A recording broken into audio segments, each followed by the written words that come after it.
olahraga, sahabat Bea Cukai Makassar. Hari ini kami turun di Car Free Day untuk mengkampanyekan gempur rokok ilegal. Nah, kali ini kita juga bawa contoh rokok yang legal dan rokok ilegal.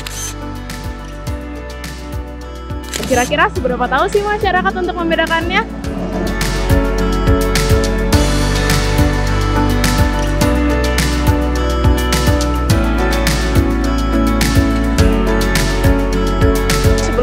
Kami kan ada bawa contoh rokok yang ilegal dan yang legal. Bapak tahu nggak ciri-ciri rokok ilegal dan legal tuh yang seperti apa? Kalau nggak salah yang ini ya. Ini kenapa Pak? Yang ini kenapa? Masalahnya jarang saya lihat ini. Oke. Ini coba yang ini. Terus di antara dua ini ada lagi? Ada kayaknya. Yang mana? Kayak ini nih. Yang ini? Iya. Kita dalam rangka gempur rokok ilegal. Dari tiga ini yang mana sih Kak yang rokok yang legal? Yang legal. Mungkin bisa dipegang juga Kak.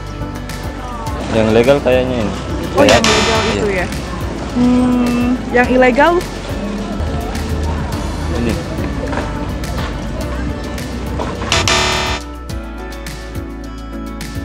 Bea Cukai Makassar turun ke Car Free Day untuk mengkampanyekan rokok ilegal. Nah, kami buat contoh 3 nih.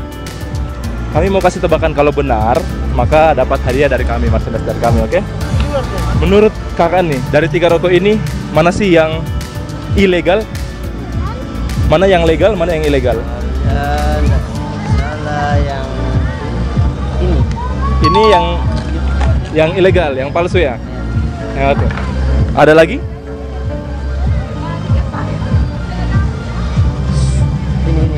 Ini. Selamat pagi Pak, kami dari Bea Cukai Makassar. Boleh tahu nama Bapak siapa? Saparudin. Pak Kamarudin. Oh, Pak Saparudin. Baik Pak Saparudin. Ini kami ada 3 rokok Pak. Nanti Bapak tebak yang mana rokok ilegal, yang mana rokok yang legal. Boleh Pak? Boleh. Langsung Bapak pegang saja mungkin terus ditebak.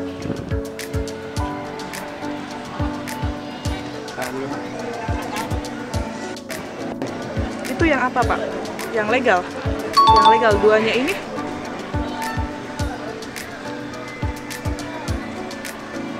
Legal itu kan? Ini yang legal ya Pak? Legal semua ini. Legal semua. Oh ya, terima kasih banyak jawabannya Pak. Baik. Legal. Sekarang kami lagi bawa tiga rokok, tapi ini ada yang pita cukainya palsu, yang ilegal, ada yang legal. Nah, Bapak boleh pegang dulu Pak. Ini dipegang dulu Pak. Di tiga-tiganya. Nah, menurut Bapak, ini kan ada pita cukainya nih. Menurut Bapak, mana yang ilegal, mana yang legal, mana yang benar, mana yang salah? Ini yang benar kayaknya Mbak. Ya, yang di tengah ya Pak. Terus duanya? Enggak tahu ilegal rokok apa ini legal kayak ada ini. Kita bisa ngelihat dari pita cukainya Pak. Iya. Ini kan kelihatan palsu ya, seperti uang palsu yang dicetak sendiri. Iya. Harusnya kan yang dicetak sama peruri. Kemudian yang ini kita bisa lihat pita cukainya bekas. Dia ditempel kembali. Harusnya pita cukai itu setelah robek sudah tidak dapat lagi digunakan. Kenapa ini bukan legal? Karena dia pakai pita cukai palsu Kak. Dia seperti mencetak sendiri kayak uang palsu begitu, cetak sendiri. Sementara yang legal itu dia ada hologramnya. Ini kenapa bisa ilegal? Karena bisa kita lihat dari pita cukainya palsu. Beda dengan yang asli. Iya, hologramnya. Terus yang kedua ini kenapa ilegal yang ini? Karena ini diidentifikasi, diduga sudah pernah dipakai jadi pita cukai bekas. Beda dengan yang ini masih baru tempelnya, ini kan udah robek. Oke, baik. Dari 3 ini, yang asli itu yang di tengah Pak. Ini. Nah, kalau yang ini tuh bekas Pak. Bisa dilihat ini tuh udah kayak habis dari rokok sebelumnya terus dicabut dan ditempelin lagi di sini. Nah, kalau yang ini tuh cukainya Rokoknya baru ini. Ini cukainya palsu Pak. Bisa dilihat ini beda Pak. Legal. Nah, iya, ini tuh ada hologramnya Pak. Asli, oh ini. Iya. Asli.